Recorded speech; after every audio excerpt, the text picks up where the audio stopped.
चलो आज हम लोग जो है अकबर के बारे में बात करेंगे। अकबर का जो शासनकाल है मेनली 1556 से लेके 1605 तक है ना।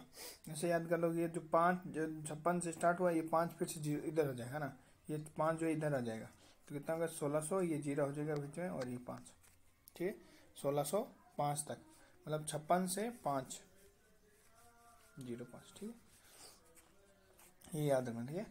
अब देखो हम लोग थोड़ा सा प्रारंभिक जीवन के बारे में याद कर लेते हैं अकबर की कि प्रारंभिक जीवन है ना, जैसे होता ना एक डायलॉग अब एक मूवी पे आया था, अब तक 56 है ना, अब तक तक 56 है ना, अब तक 56 ऐसे याद कर, अब तक 56 से तो अब से अकबर हो जाएगा ना, अकबर 56 ऐसे याद कर सकते हो। अब तक 56 हम लोग बोलते हैं ना, अब तक 56 कोई मूवी का टाइटल है ये, अब तक 56, तो अब तक 56 से ऐसे याद है, 56 यहाँ से फिर ये 5 कर देना भाई, कितना ज्यादा कितना दिएगा 56 से, तो यही हो गया 56 से मतलब जो है 100 तक होगा तो वो इसमें हो जाएगा कितना 44 साल ये हो गया और 5 प्लस वो हो गया, तो मतलब 49 साल उसने राज किया। सोचो बहुत बढ़िया, बहुत बढ़िया। मतलब देखो चलो अब हम लोग बात करते हैं प्रारंभिक जीवन एवं राज्याभिषेक से है ना। तो हुमायूं जब शेरशाह सूरी से पराजित हुआ तो कुछ समय के लिए उसने निर्वासित जीवन बिताया हुमायूं ने, ठीक है। इस निर्वासित जीवन के दौरान उसने 1542 में अमरकोट के राणा वीर साल के यहाँ हमीदा बानो बेगम यानी हुमायूं की पत्नी ने से अकबर का जन्म हुआ। किसका, देखो पत्नी का नाम क्या था, हमीदा बानो बेगम। देखो हमें ट्रिक याद रखना, हुमायूं जो था ना उसकी पत्नी का नाम भी जो है हा से था, और हा और म दोनों आता था। तो भाई कोई पूछ ले कि और कौन सा, तो हा मी हा म ये तो रहेगा, तो दा जोड़ना है बस, हमीदा बानो बेगम। अब सबको पता है कि हुमायूं का बेटा अकबर है ना। और ये देखो राणा, देखो ऐसे याद करना कि अकबर खुद क्या था, बहुत अकबर जो बहुत वीर शासक था ना, तो वीर शासक था तो वो जब रहा था ना कहीं पे, जो हुमायूं, उस राजा का भी नाम वीर था है ना, ये भी याद रख सकते हो, ठीक है। तो अमरकोट का राजा था ना भाई, उसने ऐसा देखो अमरकोट में रहा इसलिए उसका बेटा जो है अमर अमर हो गया, मतलब इतिहास में उसका बेटे को इतिहास में उसका बेटा अमर हो गया अमरकोट में रहने के कारण, ठीक है। तो फिर राणा भी उसका, तो वहां जो राजा था वो भी वीर था, वीर साल, ये भी याद रख सकते हो, ठीक है। फिर यहाँ पे हमीदा बानो बेगम ने जो है, जो कि हुमायूं की पत्नी थी, इन्होंने अकबर को जन्म दिया, ठीक है। 3 वर्ष की आयु में अकबर की अकबर की भेंट अपने पिता से पुण्य हुई जब हुमायूं ने कंधार और काबुल पर मतलब अधिकार कर लिया। 3 साल बाद बोल रहा है कि अपने मतलब बाप का फिर से चेहरा उसने तब देखा जब हुमायूं ने, मतलब उसके पिताजी ने कंधार और काबुल पर पुनः अधिकार कर लिया, ठीक है। यही उसका नाम जलालुद्दीन मोहम्मद अकबर रखा गया। यहीं पे उसका नाम जो है, नाम देखो जलालुद्दीन मोहम्मद अकबर, ध्यान रखना पूरा नाम जलालुद्दीन मोहम्मद अकबर, ठीक है, पूरा नाम ये अकबर बोलते थे बट यही मेन यही था, जलालुद्दीन मोहम्मद अकबर, ठीक है।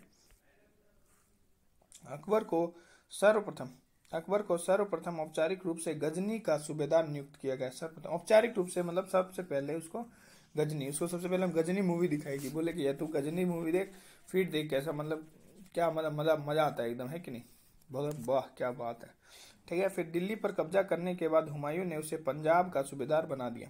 फिर ठीक है, पहले उसने गजनी मूवी दिखाई है ना, बोले गजनी मूवी, बोला पिताजी खत्म हो गई, बोले अरे बेटा तुम उड़ता पंजाब देखो, है कि नहीं, उड़ता पंजाब देखो मूवी बहुत अच्छा है, उड़ता पंजाब। अब भाई उसको, ये राजा का बेटा था तो स्टेट वाला मूवी सब दिखाता है ना, गजनी भी स्टेट हो गया, गजनी भी जगह का नाम हो गया, और पंजाब भी जो जगह का नाम है, तो इसको फिर पंजाब का सूबेदार बना दिया। पहले गजनी, ध्यान रखना पहले गजनी दिखाएगा ताकि भूल ना जाए कोई बात, है कि नहीं, ताकि इसके याद रहे, देखो भूलना नहीं, ऐसे ऐसे भूलोगे तो ऐसे पिटाई खाओगे मत।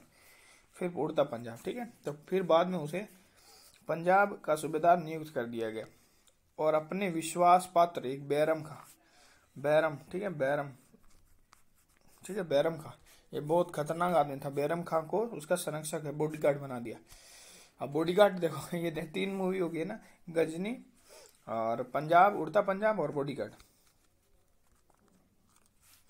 बहुत बेरम था, मतलब बेरम क्या बोलते हैं, बेरम मतलब बोलते हैं कि बहुत खतरनाक, खूंखार, जिसे बोलते हैं बैरम खां, मतलब बैरम खां को इसका संरक्षक नियुक्त कर दिया, ठीक है।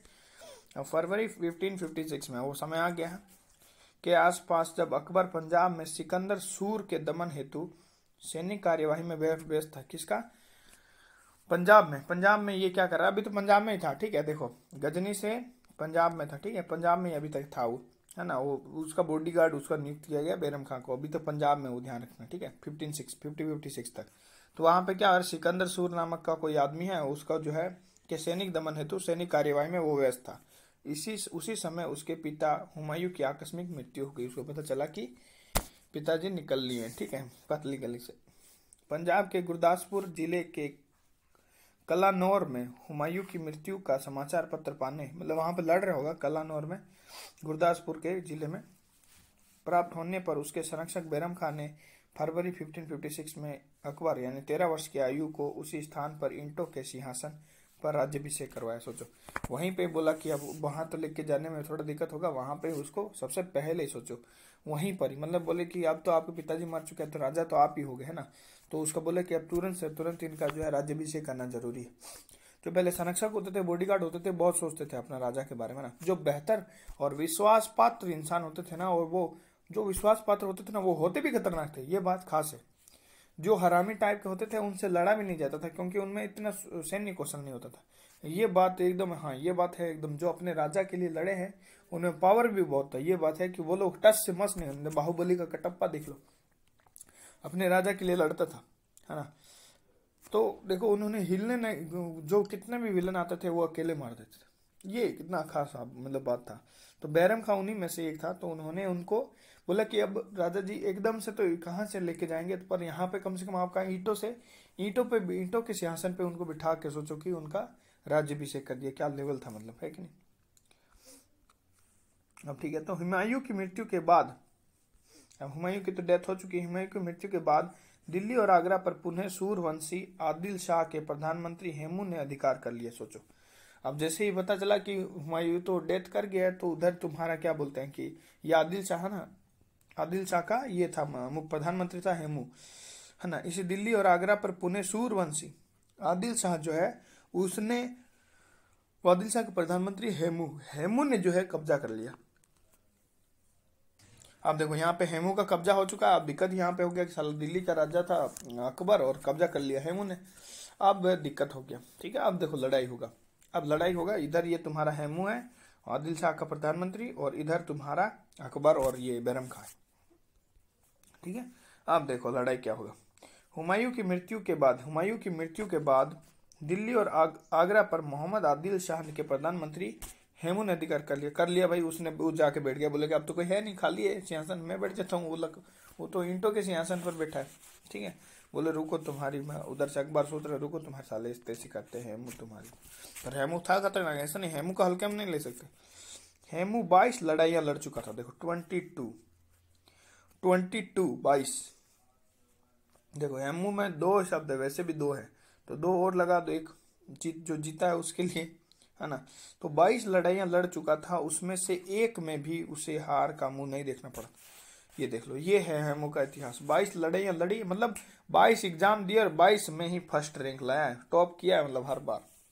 अभी तक जो है सेकंड रैंक का मुंह नहीं देखा है या हार का मुंह नहीं देखा है हेमू। अब हारेगा हेमू, ध्यान रखना। जिंदगी में इंसान कभी कभी एक बार हारता है ना, तो उससे पूरी जिंदगी खराब हो जाती है, रिकॉर्ड टूट जाता है। ये रिकॉर्ड अब टूटेगा, देखो अब, क्योंकि अकबर आ चुका है ना, क्योंकि किस्मत का सितारा उसी का चमकेगा, है ना। अब उसका किस्मत का सितारा जो है बुलंद है, उसके इरादे भी बुलंद है और उसका किस्मत का सितारा भी बुलंद है। कोई भी उसे टकराएगा, चाहे उसका रिकॉर्ड कितना ही अच्छा हो, उसका रिकॉर्ड ध्वस्त हो जाएगा, है ना। इसलिए आदिल शाह ने उसे विक्रमादित्य की उपाधि दी थी। सोचो, आदिल शाह ने बोला तुम तो क्या, मतलब हेमू को बोला अरे यार तुम लोग गजब इंसान हो यार, 22 लड़ाई लड़ी हारे नहीं, विक्रमादित्य हो यार तुम तो, मतलब क्या बोले तुम्हारे लिए, तुम्हारा पप्पी बनता है कि किस कर लिया होगा आदिल शाह। सोचो, आदिल शाह तो खुद इतना कुछ किया नहीं होगा। अब देखो नवंबर 1556 में अकबर और हेमू की सेनाओं के बीच में अब फिर से पानीपत का युद्ध में भीषण युद्ध हुआ 1556 में। इस युद्ध को पानीपत के द्वितीय युद्ध के नाम से जाना जाता है। मतलब एक तरह से कहोगे तो पानीपत का पहला युद्ध है ना, पानीपत का पहला युद्ध किसने लड़ा था? प्रथम युद्ध 1526 में, है ना। पानीपत का पहला युद्ध जो लड़ा था वो उन्होंने लड़ा था, क्या बोलते हैं, बाबर ने, है ना, बाबर ने लड़ा था, बाबर और इब्राहिम लोदी ने, ठीक है।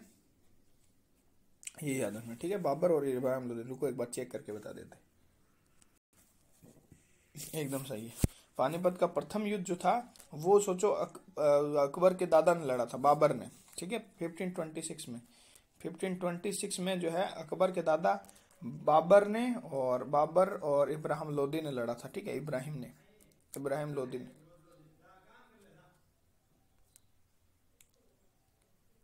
ठीक है, इब्राहिम लोदी ने लड़ा था, ठीक है। तो अब जो है ये देखो भाई, जो बड़े खतरनाक खतरनाक लोग होते हैं वही तगड़ा तगड़ा युद्ध लड़ते हैं। अब 2056 में इतिहास फिर से खुद को दोहराता है ना। अब जो है अब उसका पोता खड़ा है उसकी जगह, अकबर, ठीक है। और अकबर अब सामने कौन है ये ध्यान रखना, आदिल शाह का सेनापति हेमू, ठीक है, ये याद रखना। देखो अब नवंबर 1556 में अकबर और हेमू की सेनाओं के बीच पानीपत के मैदान में भीषण युद्ध हुआ। पानीपत के मैदान में भीषण युद्ध हुआ, ठीक है, अकबर और हेमू की सेनाओं के बीच में, ठीक है। युद्ध हो गया तगड़ा। इस युद्ध को पानीपत के द्वितीय युद्ध के रूप में जाना जाएगा भाई। पहला युद्ध तो वो था, द्वितीय ये हो गया, है कि नहीं। तो देखो अब आगे चलते हैं।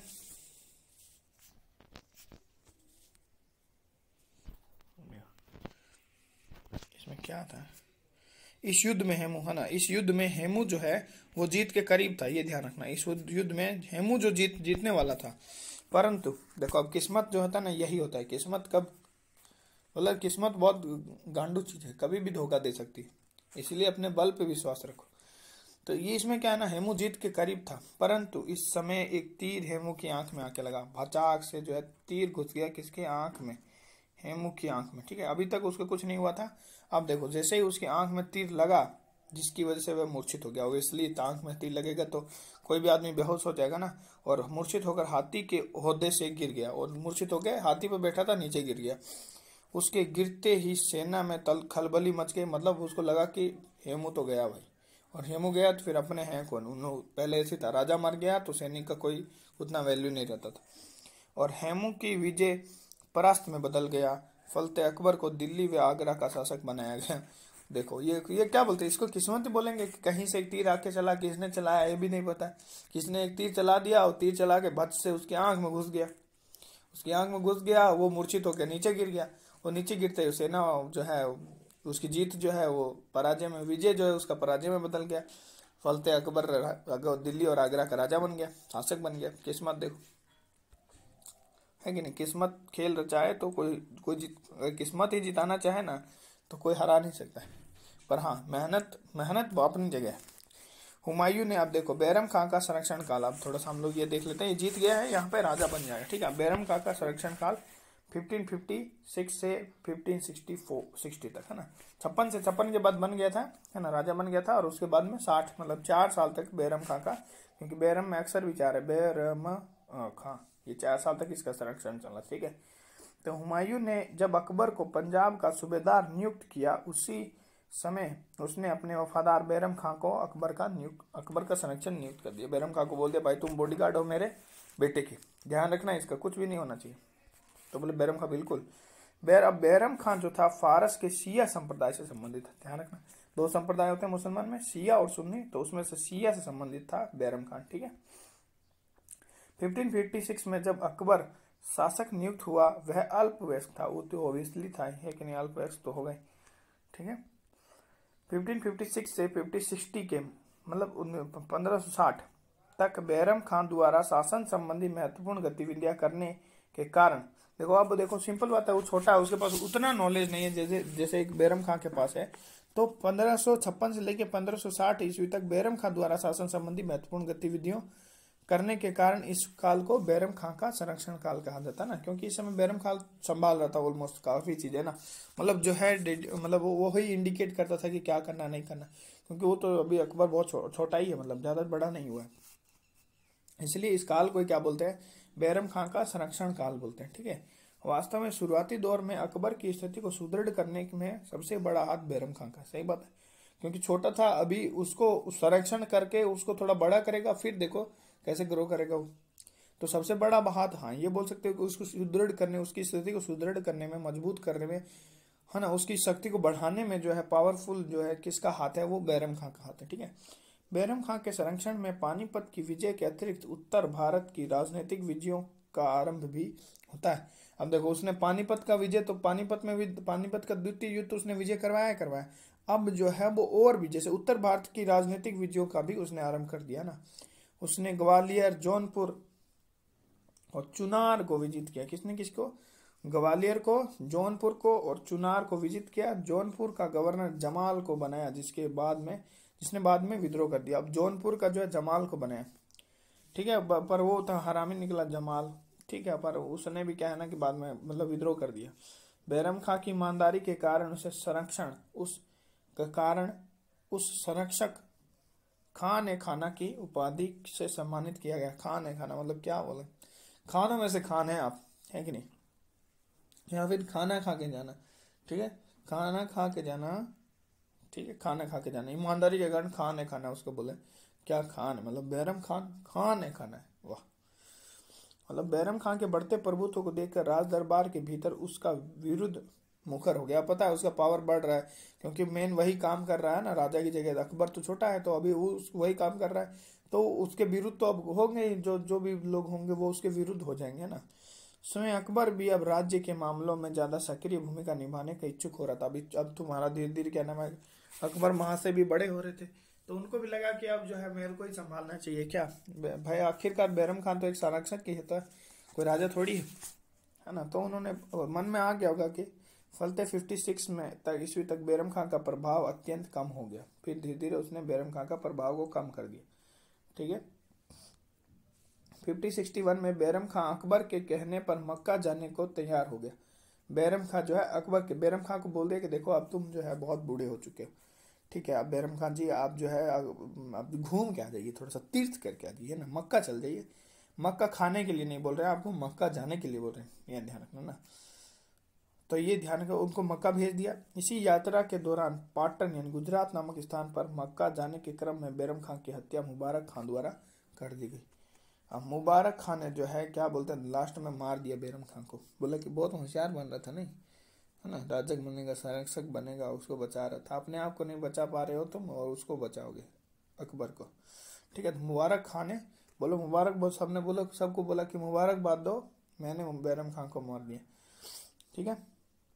बैरम खान की हत्या के बाद अकबर ने उसकी विधवा सलीमा बेगम से निकाह कर लिया। वाह क्या बात है, उसकी विधवा हो गई, तो बोले कि आ जाओ तुम आ जाओ, है कि नहीं, सलीमा आ जाओ। उसकी सेटिंग से वो शादी कर लिया, क्या बात है, मतलब हाई लेवल। उसके पुत्र अब्दुल रहीम को गोद ले लिया, उसके बेटे को गोद ले लिया, वाह। आगे चलकर इसे भी खाने खाना की उपाधि प्रदान किया गया। अब इसको बेटा तो जा अब्दुल रहीम, इसको भी बोला देखो तुम्हारे पापा को भी हमने जो है क्या बोलते हैं खाने खाना जो है उपाधि दी है, तुमको भी देंगे, है ना, उन्होंने हमारी जिंदगी के लिए बहुत कुछ किया, हम तुम्हारे लिए भी करना चाहते हैं उसके, है ना, बदले में। तो उनको तो कुछ नहीं कह सकते, हालांकि उनको दुख हुआ होगा कि भाई मैंने जो है उनको मक्का जाने के लिए कहा था और बीच में जो है मुबारक खान ने उनको मार दिया, उनकी हत्या कर दिया ना बैरम खान की। तो शायद अकबर को भी अपने आप में गिल्टी फील हुआ होगा, तो इसलिए उन्होंने उनकी जो बेवा पत्नी थी उनसे शादी कर लिया, सलीमा, क्या नाम, सलीमा जो बेगम थी उनसे शादी कर लिया, और उसके बेटा जो अब्दुल रहीम था उसको गोद ले लिया, ठीक है, और उसको भी खाने खाना की उपाधि दी। भाई संरक्षण था तो बोलते ले लो इसको भी, है ना, गोद ले लेते इसको, खाना खाने दो बच्चा अभी। पेटीकोट शासन या पर्दा शासन, यहाँ तक ये थोड़ा सा जो है इसको कुछ देर समझते हैं, ठीक है। फिर इसके बाद में जो है ना उसके राजनीतिक अभियान स्टार्ट हो जाएंगे, जैसे मालवा में, आमेर में, मेड़ता में, है ना, गंडक टंका में, गोंडवाना में, मेवाड़ में, रणथंभौर में, कालिंजर में, है ना, मारवाड़ में, बीकानेर में, जैसलमेर में, और क्या बोलते हैं हल्दी घाटी का युद्ध, ये सब जो है स्टार्ट हो जाएगा उसका, ठीक है। तो मतलब अकबर के द्वारा किए गए जो मतलब क्या बोलते हैं युद्ध है जो अलग अलग राज्यों के साथ, वो स्टार्ट हो जाएंगे। इससे पहले हम लोग ये पढ़ लेते हैं। देखो इसमें मुख्यतः उसके रिश्तेदार और विश्वास पात्र लोग शामिल थे, ठीक है। इसमें कौन है भाई, पेटीकोट वाले में उसके रिश्तेदार, और सिर्फ पेटीकोट का मतलब नहीं है ये औरतें, सिर्फ रिश्तेदार और विश्वास पात्र लोग, ठीक है, जिनमें वो बिलीव करता था, और जो उसके रिश्तेदार भी साथ में। इन वर्षों में अकबर के निर्णयों में इस समूह की विशेष भूमिका रहती थी। मतलब ये अलग ही, जैसे समझ लो ये पेटीकोट पहने हुए खड़े हैं, ये पेटीकोट पहने हुए, ये पेटीकोट है इनका, ठीक है, और ये पेटीकोट हो गया, ठीक है, जो भी है ना। तो ये इनका मतलब इनका रोल था इसमें ना, जो अकबर निर्णय लेता था तो इसके पीछे इसकी भी भूमिका रहती थी, जिसमें माहम अनगा है ना, माहम अनगा, उसका पुत्र आदम खां, जीजी अनगा और दिल्ली के राज्यपाल शिहाबुद्दीन प्रमुख थे। अब ये जो लोग थे, दो तीन तो अनगा ही हो गए ना, एक माहम अनगा और एक जीजी अनगा, और एक तो आदम खां है ना, आदमखोर जानवर होता ना आदमखोर, तो ये आदमखोर यहाँ पे था। एक शिहाबुद्दीन राज्यपाल जो उसका था, दिल्ली का राज्यपाल, ये शिहाबुद्दीन था। और एक माहम अनगा, अनगा दो है, जीजी और माहम, ध्यान रखना। अब देखो आदम खां एवं माहम अनगा की, अब देखो क्या बोला है कि आदम खां और माहम अनगा है ना, आदमखोर मर गया और माहम अनगा भी की मृत्यु के बाद 56 में ख्वाजा मुअज्जम को दिए गए मृत्युदंड ने इस गुट का प्रभाव शासन में पूर्णतः समाप्त कर दिया। और ख्वाजा मुअज्जम को दिए गए मृत्युदंड ने इस गुट का प्रभाव समाप्त कर दिया और पेटीकोट शासन के अंतर्गत मुगल सत्ता द्वारा मालवा व गोंडवाना का क्षेत्र जीत लिया गया।